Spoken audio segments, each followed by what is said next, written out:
माधवाय नमः। हरे कृष्णा। आप सभी का मेरे YouTube चैनल भक्ति सागर में पुनः स्वागत है। हम प्रतिदिन अपने चैनल पर वैशाख मास महात्म्य की कथाएं डालेंगे, जिसमें विष्णु भगवान की प्रिया तुलसी माता का तुलसी चालीसा व तुलसी माँ की आरती भी करेंगे। आज के अपने इस वीडियो में हम वैशाख मास के महात्म्य का स्मरण करेंगे। कृपया हमसे ऐसे ही जुड़े रहने के लिए वे प्रभु भक्ति में लगे रहने के लिए मेरे चैनल को सब्सक्राइब अवश्य कर लें। वीडियो यदि पसंद आए तो लाइक एंड शेयर भी कर दें। आइए वैशाख स्नान की कहानी सुनते हैं। एक बूढ़ा ब्राह्मण था। वह रोज पीपल को जल से सींचता था। पीपल में से रोज एक लड़की निकलती और कहती, पिताजी मैं आपके साथ जाऊंगी। यह सुनते सुनते बूढ़ा दिन बर दिन कमजोर होने लगा।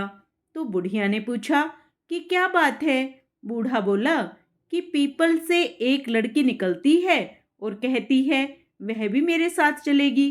बुढ़िया बोली कि कल ले आना उस लड़की को। जहाँ 6 लड़कियां पहले से ही हैं हमारे घर में, वहाँ 7वीं लड़की भी सही। अगले दिन बूढ़ा उस लड़की को घर ले आया। घर लाने के बाद बूढ़ा ब्राह्मण आटा मांगने गया तो उसे पहले दिनों की अपेक्षा आज ज्यादा आटा मिला था। जब बुढ़िया वह आटा छानने लगी तो लड़की ने कहा कि लाओ माँ, मैं छान देती हूँ। जब वह आटा छानने बैठी तो परात भर गई।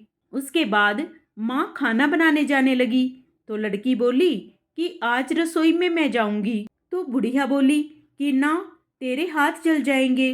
लेकिन लड़की नहीं मानी और वह रसोई में खाना बनाने गई तो उसने तरह तरह के 3600 व्यंजन बना डाले और आज सभी ने भरपेट खाना खाया। इससे पहले वह आधा पेट भूखा ही रहते थे। रात हुई तो बुढ़िया का भाई आया और कहने लगा कि दीदी मैं तो खाना खाऊंगा। बुढ़िया परेशान हो गई कि अब खाना कहाँ से लाएंगे। लड़की ने पूछा कि क्या बात है माँ। उसने कहा कि तेरा मामा आया है और रोटी खाएगा, लेकिन रोटी तो सबने खा ली है, अब उसके लिए कहाँ से लाऊंगी। लड़की बोली कि तू चिंता मत कर, मैं बना दूंगी। और वह रसोई में गई और मामा के लिए 3600 व्यंजन बना दिए। मामा ने भरपेट खाया और कहा भी कि ऐसा खाना इससे पहले उसने कभी नहीं खाया है। बुढ़िया ने कहा कि भाई तेरी पावनी भांजी ने बनाया है। शाम हुई तो लड़की बोली कि माँ चौका लगा के चौके का दिया जला देना, कोठे में मैं सोऊंगी। बुढ़िया बोली कि ना बेटी, तू डर जाएगी। लेकिन वह बोली कि ना, मैं नहीं डरूंगी, मैं अंदर कोठे में ही सोऊंगी। वह कोठे में ही जाकर सो गई। आधी रात को लड़की उठी और चारों ओर आंख घुमाई तो धन ही धन हो गया। वह बाहर जाने लगी तो एक बूढ़ा ब्राह्मण सो रहा था। उसने देखा तो कहा कि बेटी तू कहाँ चली। लड़की बोली कि मैं तो दरिद्रता दूर करने आई थी, अगर तुम्हें दूर करवानी है तो करवा लो। उसने बूढ़े के घर में भी आंख घुमाई और चारों तरफ देखा तो धन ही धन हो गया। सुबह सवेरे सब उठे तो लड़की को ना पाकर उसे ढूंढने लगे कि पावनी बेटी कहाँ चली गई।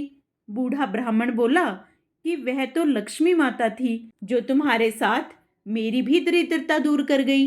हे लक्ष्मी माता, जैसे आपने उनकी दरिद्रता दूर की वैसे ही सबकी करना। जो वैशाख मास में स्नान करे वह पीपल को पूजे, उसके धन के भंडारे भरना। जो वैशाख महीने में परमात्मा की पूजा करते हैं और भगवान की चल मूर्ति साधुओं की भी पूजा करते हैं, उनके अन्य मासों में किए हुए बुरे कर्मों का लोप होता है, वे उन्हें प्रभु क्षमा करते हैं। जिस प्रकार देश में आए हुए राजा को देखकर उसके देश की प्रजा बहुमूल्य उपहारों को भेंट करती है और राजा इसके परिणाम से जान लेता है कि यह पूर्ण है या कम है, और जिसका उपहार अधिक होता है उसको निश्चय इष्ट मनोरथ देता है और जो उसकी पूजा नहीं करता उसको दंड देता है। इसी प्रकार से विष्णु भगवान माधव प्रिय वैशाख मास में अपनी सृष्टि के पूजा करने वाले पुरुषों को इष्ट मनोरथ देते हैं और न करने वालों को धन इत्यादि को निश्चय हर लेते हैं। धर्म की रक्षा करने वाले देवों के देव महाविष्णु का यह परीक्षा काल है। अतएव यह मास अवश्य सब महीनों में उत्तम है। नारद जी बोले, हे राजन, वैशाख महीने में मार्ग में थके हुए प्यास से पीड़ितों को जो जलदान नहीं करता वह पक्षी योनि को प्राप्त होता है। इसके उदाहरण में मैं ब्राह्मण और छिपकली का एक परम अद्भुत प्राचीन इतिहास कहता हूँ। प्राचीन काल में इक्ष्वाकु वंश में हेमांग नाम का एक राजा था जो जितेंद्रिय था और उसने अपने शत्रुओं को जीत लिया था। वह ब्राह्मणों में श्रद्धा रखता था और इनकी निंदा नहीं करता था। इस राजा ने संख्या में इतनी गायें दान की जितने कण भूमि में हैं, जितने जल के बिंदु हैं, जितने आकाश में तारे हैं। इसके किए हुए यज्ञों की कुशा से सुंदर पृथ्वी पर कुशा ही कुशा हो गई और गायें, भूमि, तिल, स्वर्ण इत्यादि से इसने बहुत से ब्राह्मणों को संतुष्ट किया। ऐसा कोई दान नहीं सुने जाते जिसको उसने ना किया हो।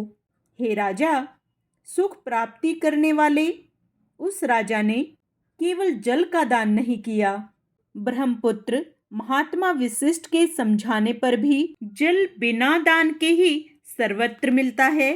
इसके दान से क्या लाभ है? उसने सोचा कि इसका दान करने से क्या फल होगा। ऐसा तर्क करते हुए उस दुर्बुद्धि राजा ने जल का दान नहीं किया।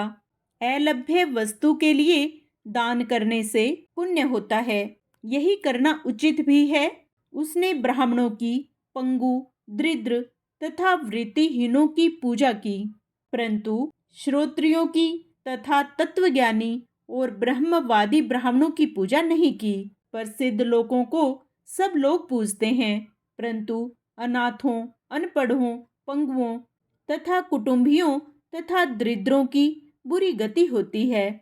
अतएव ये मेरी दया के पात्र हैं। ऐसा विचार करके उस दुर्बुद्धि ने स्वयं योग्य पुरुषों को कुछ दान नहीं दिया।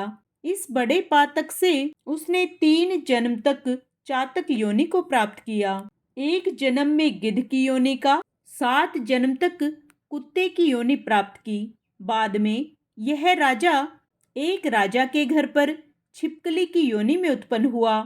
इस राजा का नाम श्रुतकीर्ति था और यह मिथिला देश का राजा था।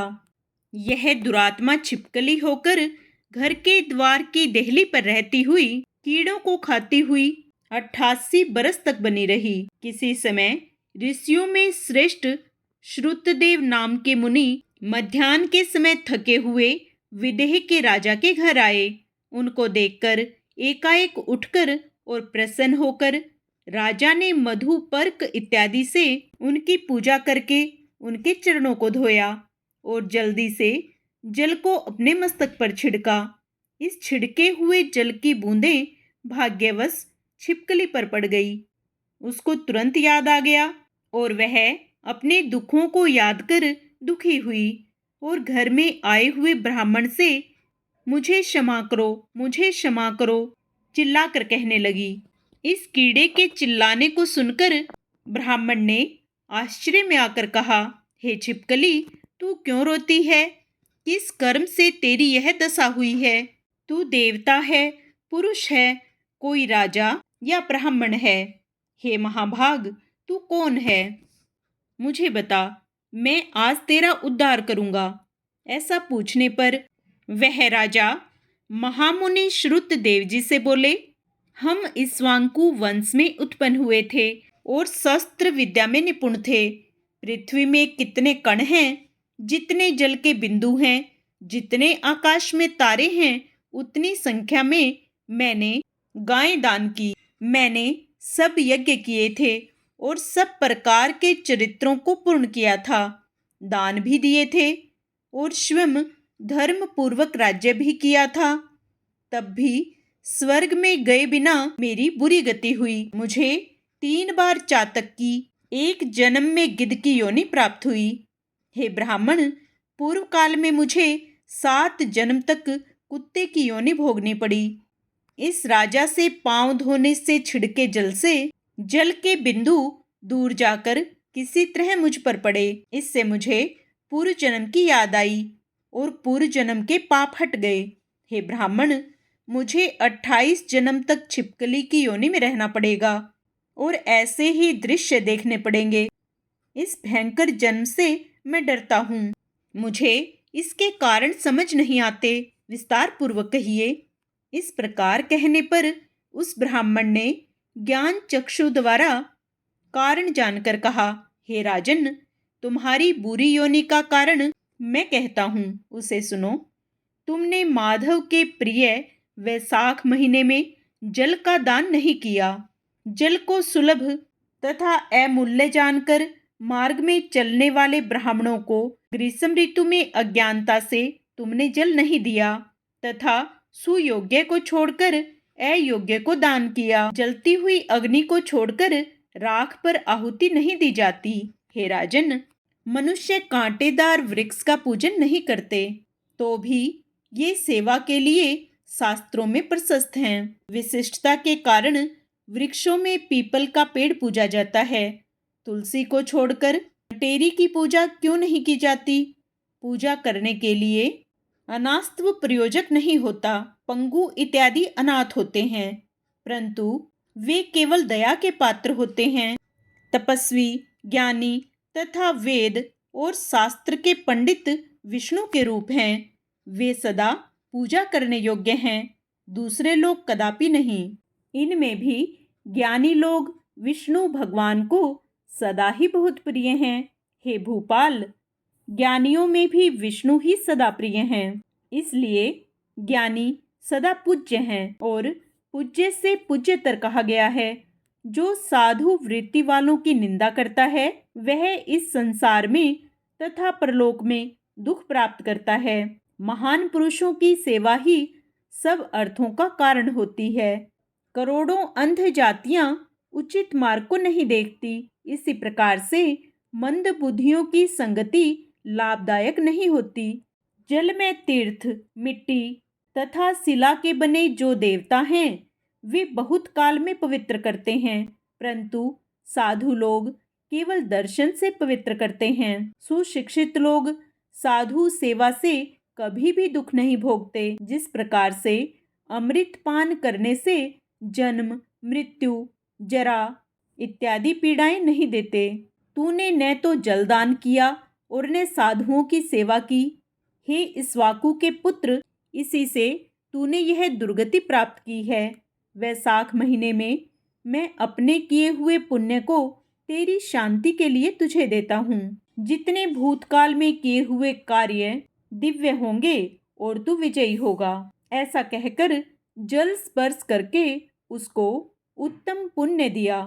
जब ब्राह्मण ने एक दिन के स्नान करने के फल को दिया तो इससे उसके संपूर्ण पाप नष्ट हो गए और उसने छिपकली की योनि को त्याग कर तुरंत ही अपने कर्मों के अनुसार पुरुष रूप को प्राप्त किया और दिव्य माला, वस्त्र तथा आभूषण युक्त होकर दिव्य विमान पर चढ़कर सब लोगों के देखते हुए मिथिला के राजा के घर के भीतर हाथ जोड़कर परिक्रमा करके और प्रणाम करके आज्ञा पाकर देवताओं से प्रशंसा किया जाता हुआ दिव्य रूप, हाँ तेजस्वी अप्सरागण से सेवित वह राजा स्वर्ग को चला गया और वहां पर निरंतर 1000 वर्ष तक उत्तम भोगों को भोगकर इक्ष्वाकु कुल में काकुत्स बड़ा राजा हुआ।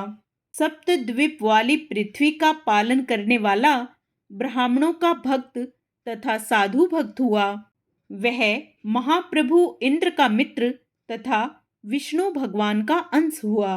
तब वशिष्ठ ऋषि ने उसको वैशाख महीने में करने योग्य सभी प्रकार के सुंदर कर्म समझाए, जिससे संपूर्ण पाप नष्ट हुए। दिव्य ज्ञान को प्राप्त करके वह विष्णु की सायुज्य भक्ति को प्राप्त हुआ। इस कारण से वैशाख महीना सभी प्रकार के शुभ फलों को देने वाला है। इसमें किए हुए सब मनुष्यों को इस महीने में किए हुए सब कर्मों से मनुष्य की आयु और यश में वृद्धि होती है तथा बड़े बड़े पाप नष्ट हो जाते हैं। पुरुषों के सब अर्थ पूर्ण होते हैं तथा विष्णु भगवान प्रसन्न होते हैं। चारों वर्ण और चारों आश्रम वाले मनुष्यों को विष्णु भगवान के प्रिय वैशाख मास में कहे हुए महाधर्मों को अवश्य करना चाहिए। आगे का अध्याय हम अपने कल के वीडियो में करेंगे, उसे भी आप अवश्य श्रवण करें। आइए अब माँ तुलसी चालीसा का पाठ करते हैं। श्री तुलसी महारानी करूं विनय सिरनाए, जो मम हो संकट विकट दीजे मात नसाए। नमो नमो तुलसी महारानी, महिमा अमित न जाए बखानी। दियो विष्णु तुमको सन्माना, जग में छायो सुवस महाना। विष्णु प्रिया जय जयति भवानी, तिहु लोक की हो सुख खानी। भगवत पूजा कर जो कोई, बिना तुम्हारे सफल न होई। जिस घर तव नहीं होए निवासा, उस पर करही विष्णु नहीं वासा। करे सदा जो तव नित सुमिरन, ते ही के काज होए सब पूरन। कार्तिक मास महात्म तुम्हारा, ताकि जानत सब संसारा। तव पूजन जो करे कुवारी, पावे सुंदर वर सुकुमारी। कर जो पूजा नित प्रति नारी, सुख संपत्ति से होए सुखारी। वृद्धा नारी करे जो पूजन, मिले भक्ति होवे पुलकित मन। श्रद्धा से पूजे जो कोई, भवनिधि से तर जावे सोही। कथा भागवत यज्ञ करावे, तुम बिन नहीं सफलता पावे। छायो तव प्रताप जग भारी, ध्यावत तुम्ही सकल चित धारी। तुम्ही मात यंत्रण तंत्रण में, सकल काज सिधु होवे क्षण में।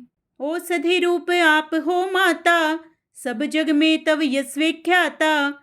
देव ऋषि मुनियों तपधारी, करत सदा तव जय जयकारी। वेद पुराणन तव यश गाया, महिमा अगम पार नहीं पाया।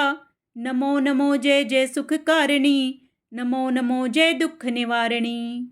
नमो नमो सुख संपत्ति देनी, नमो नमो अघ काटन छेनी। नमो नमो भक्तन दुख हरणी, नमो नमो दुष्टन मद छेनी। नमो नमो भव पारे उतारणी, नमो नमो परलोक सुधारणी। नमो नमो निज भक्त उबारणी, नमो नमो जन काज संवारणी। नमो नमो जय कुमति नसावनी, नमो नमो सब सुख उपजावनी। जयति जयति जय तुलसी माई, ध्याऊं तुमको शीस नवाई। निज जन जानी मोहि अपनायो, बिगड़े कारज आप बनाओ। करूं विनय मैं मात तुम्हारी, पूर्ण आशा करूं हमारी। शरण चरण कर जोरी मनाऊं, निस दिन तेरे ही गुण गाऊं। करहूं मात यह अब मोह पर दाया, निर्मल होए सकल मम काया। मांगू मात यह वर दीजे, सकल मनोरथ पूर्ण कीजे। जानू नहीं कुछ नेम आचारा, क्षमहु मात अपराध हमारा। 12 मास करे जो पूजा, तासम जग में और नहीं दूजा। प्रथम ही गंगा जल मंगवावे, फिर सुंदर स्नान करावे। चंदन अक्षत पुष्प चढ़ावे, धूप दीप नैवेद्य लगावे। करे आचमन गंगा जल से, ध्यान करे हृदय निर्मल से। पाठ करे फिर चालीसा की, स्तुति करे मात तुलसा की। यह विधि पूजा करे हमेशा, ताके तन नहीं रहे कलेशा। करे मास कार्तिक का साधन, सोवे नित पवित्र सिद्ध होई जाई। है यह कथा महासुखदाई, पढ़े सुने सो भव तर जाई। यह श्री तुलसी चालीसा, पाठ करे जो कोई। गोविंद सो फल पावही, जो मन इच्छा होय। अब हम सब मिलकर विष्णु भगवान की प्रिया तुलसी माता की आरती करेंगे। तुलसी महारानी नमो नमो, हरि की पटरानी नमो नमो। तुलसी महारानी नमो नमो,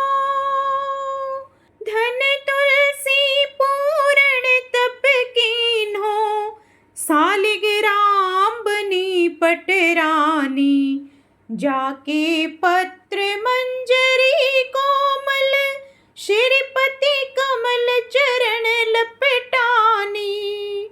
धूप दीप नैवेद्य आरती, पुष्पन की वर्षा बरसानी।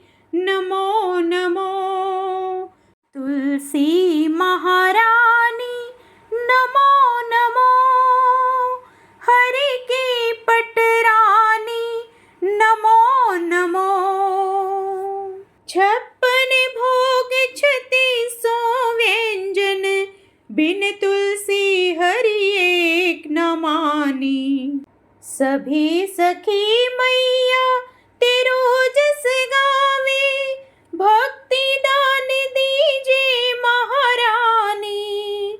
नमो नमो तुलसी महारानी, नमो नमो हरि की पटरानी। नमो नमो तुलसी महारानी, नमो नमो। जय माँ तुलसी।